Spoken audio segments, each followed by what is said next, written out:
fight? Tense fight. When you're approaching, I get really nervous. I think it's because like your first strike isn't always like meant to kill. Yeah. Which is what I'm really used to in the north. Sure. So I want to work on that. I noticed you were fighting on like the upper your toes and balls of your feet more. I need to try that. Yeah. I don't know. I spent about 6 months of never letting my heels drop. Yeah, I need to try that out. Because when I like have my back foot down, usually like flat-footed and trying to stay there. That's When I'm moving up here, like I feel like I can get around people pretty quickly. You're overextending your heels. Yeah. If you're on your toes, you're able to move in any direction. If you're on your heels, you can only move in 2 directions. And then before I engage onto you, I actually have my feet like this, putting so I can move freely this way. And as soon as I'm actually in engagement, and then switch my feet forward and move my hip forward. That's your tell to like you're gonna come in. Yeah. But also it's like I can be relaxed and do my distancing without using any energy. And if I ever need to be engaged, I'm ready. Yeah. Ready to take that step in or take that step out. So it allows me to get like distancing either positively or negatively, or moving left or right without any effort. Yeah. If you get stuck being like this the whole time, you have to be basically fully engaged the whole fight, or as soon as you get flat-footed, you can't go anywhere. Right. Because if you're flat-footed like this, you're stuck. I wasn't even trying to set you If up. you're flat-footed like this, so you can still move. Yeah. You still need to be on the ball of your foot, even if you're side-footed like that. Yeah, I feel like a lot of our like flourishes and stuff we talk about in videos, like you want to be able to change your foot part really quick. And I know Usher will like get down like this, down like this. And the more like it's kind of a weird thing, but if you bend your knees, you actually preemptively prepping distance. Right. So not only do you just get this distance, if you bend, I'm only going to be able to move this far. Yeah. So by bending my knees, I can move even farther. Yeah, and it's not like you're going from like this to like pick up and move. It's more of like picking up and it's already like wanting to move that. And if you decide to change your position from here, you can. Yeah. Or if you wanted to move this way. Yeah. Because by having like locked or slightly bent knees, you only really have so much you can move, which is really good for sword board Yeah. because you want to have your height. But for red, having them bent a little bit gives you the ability to move in more drastic distances and directions. Yeah. Ability to fire off a bit quicker too. Yeah.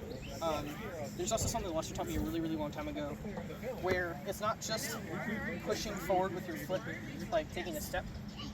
It's also pushing with your back foot.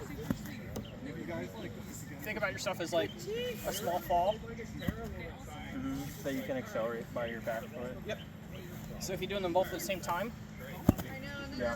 you're able to move faster. You kind of glide a little bit, Yeah. which is okay in small bursts. Yep.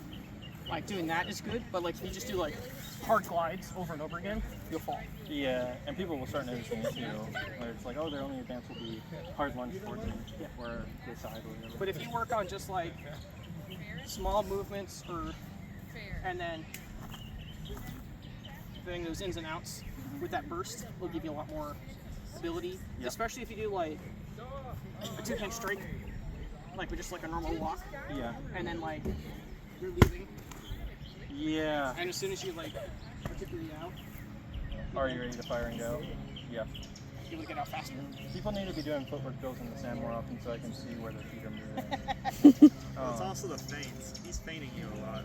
Oh yeah. When you're fighting like taller opponents, are you like? I feel like you're like jumping and like swinging at their shoulders too. It's more like I want to make you feel like you have to protect your shoulders at all times. Yeah. Because I want that. Yeah. Because you have more value down low. Yep.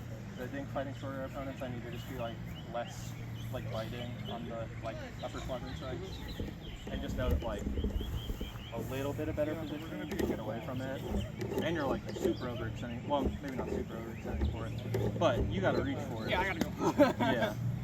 But for here, this is at my normal distance. Yeah. This I have to, I guess, there's the minimum I could do, Yeah. which is the same as this.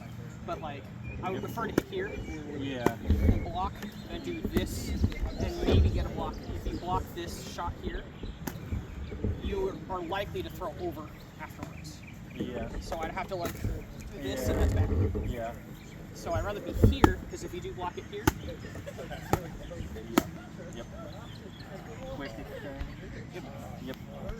so I think about the blocks for the hits. Yeah, I noticed it a lot when you were fighting Corbin at Onslaught, where you were just like kind of running at him, and you were getting so much value off of this, and I think he was very scared of like... Oh yeah, he was terrified of fighting me. Yeah, So that's why I was just doing it over and over again. I don't know. I'm not much shorter than Corbin, but I know that like, with my like tech stuff, but like, I have way more value going underneath than I do over top. The other thing I would say is that if you're in a situation where you're not actively trying to throw a shot, just have your sword tip on my chest. Yeah, so you don't run. Because I'm not going to engage on you. Yeah. Thanks for the sparring, everyone. The more that you can keep your opponent away from you, the more advantage you have since you like to fight at distance. Yeah. As soon as they close into you, let's say you're here, they start running at you, you can then Yeah. throw and disengage at the same time. And if you're forward and they disengage after a one-handed shot, just take a step back, you didn't lose anything. Yeah. You can And you're easily back use to that. protect yourself. Yeah. But if you throw and come back here, Now you're... you see you can engage onto me unless that's your goal. Yeah. Yeah. Yeah, I see Murray do that a lot. Where it's like, the throw into like... But even if you get into this habit of like throw, hanging guard, Exactly. and leave, because if you get to here and they engage, Yeah. you can still do that, or you can throw over, or like we were talking about the other day at the event, you can molnate Yeah. after. The other one that I've been wanting to try a lot more against Sword Warrior is that we talked about was like one-hand cast, even if it doesn't land, but then like spinning over. Yep. Right. Very good.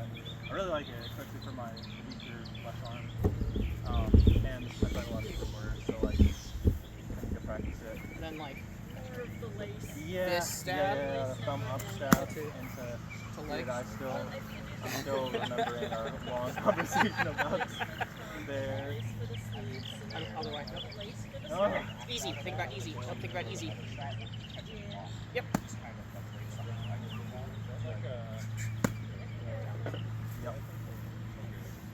Yeah. Everything on my left hand, I don't know. I like, for me, it's like I always think about this, but if I think about it like this, now it's a wrap, and if they engage after blocking it, Yep. then you can, Flip 'em. Yeah. it might fuck with your wrist.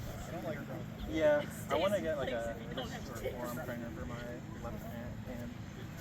Also, Anything else you want to say to the camera before I lose all my memory? Oh no, you're fine. No, you're fine. You're totally fine. It's all I only been wanna 10 say. minutes. But good. I like that there's recording at the end of it. I feel like, Some people don't do it. yeah, it's good for a review, especially like if Lester wants to hear like what the conversations we have are. Good. I think it also breaks the salt too, in case like someone like lost or angry about it. Well, we talked about it afterwards. Yeah. That was good. Yeah, of course.